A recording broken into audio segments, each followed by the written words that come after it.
John R ലിയോനൈറ്റ് സംവിധാനം ചെയ്ത് 2014 പുറത്തിറങ്ങിയ അമേരിക്കൻ ഹൊറർ ചിത്രമാണ് അന്നാബെല്ലെ. തികച്ചും ഒരു പാവയെ കഥാപാത്രമാക്കി നിർമ്മിച്ച ഈ ചിത്രം വലിയ ബോക്സ് ഓഫീസ് വിജയമായിരുന്നു.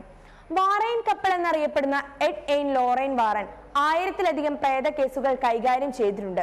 അവരുടെ മ്യൂസിയത്തിലെ പാവയെ പ്രചോദനമാക്കിയാണ് അന്നാബെല്ലെ എന്ന സിനിമ ഇറങ്ങിയിട്ടുള്ളത്. പ്രേതബാധയുണ്ടെന്ന് പറയപ്പെടുന്ന ഈ പാവ യഥാർത്ഥത്തിൽ ഉള്ളതാണെന്ന സത്യം പലർക്കും അറിയില്ല.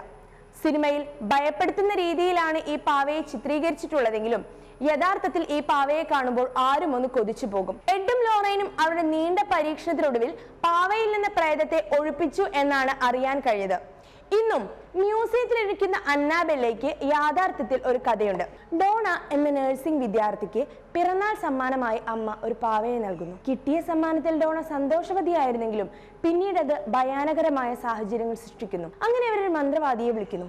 ഇതൊരു 7 വയസ്സുകാരിയുടെ ആത്മാവാണെന്നും ഇതൊരു ദുഷിച്ച ആത്മാവല്ല എന്നും അദ്ദേഹം പറയുന്നു. സഹതാപം തോന്നിയ ഡോണ അതിനെ ഹോസ്റ്റലിൽ തന്നെ സൂക്ഷിക്കാൻ തീരുമാനിക്കുന്നു. ആദ്യ കുറച്ച് ദിവസങ്ങൾ പ്രശ്നമില്ലാതെ മുന്നോട്ട് പോയെങ്കിലും പിന്നീട് കാര്യങ്ങൾ മാറി മറിഞ്ഞു. അങ്ങനെയാണ് അവർ എഡ് എയ്ൻ ലോറൈൻ വാറനെ തങ്ങളുടെ അപ്പാർട്ട്മെന്റിലേക്ക് ക്ഷണിക്കുന്നത്.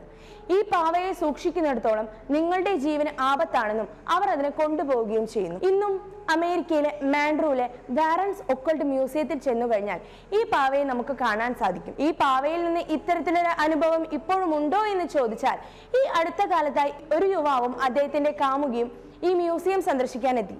ചില്ലുകൂട്ടിൽ കിടന്ന അന്നാബെല്ലയെ എടുത്തതിനെ തുടർന്ന് മ്യൂസിയത്തിലെ അധികൃതർ അയാളെ പുറത്താക്കുന്നു. തുടർന്ന് വീട്ടിലേക്ക് തിരിച്ചു പോകുന്ന വഴി അവർക്കൊരു വലിയ ആക്സിഡന്റ് തന്നെ സംഭവിക്കുന്നു. ആ യുവാവ് ഉടൻ തന്നെ മരണപ്പെടുകയും അദ്ദേഹത്തിന്റെ കാമുകി 1 വർഷത്തോളം അബോധാവസ്ഥയിൽ കിടക്കുകയും ചെയ്യുന്നു. നമ്മളെയെല്ലാം ഭയത്തിന്റെ മുൾമുനയിൽ നിർത്തിയ ഈ അന്നാബെല്ലയ്ക്ക് ഇനിയും നിഗൂഢമായ രഹസ്യങ്ങൾ ഒളിഞ്ഞിരിപ്പുണ്ടോ?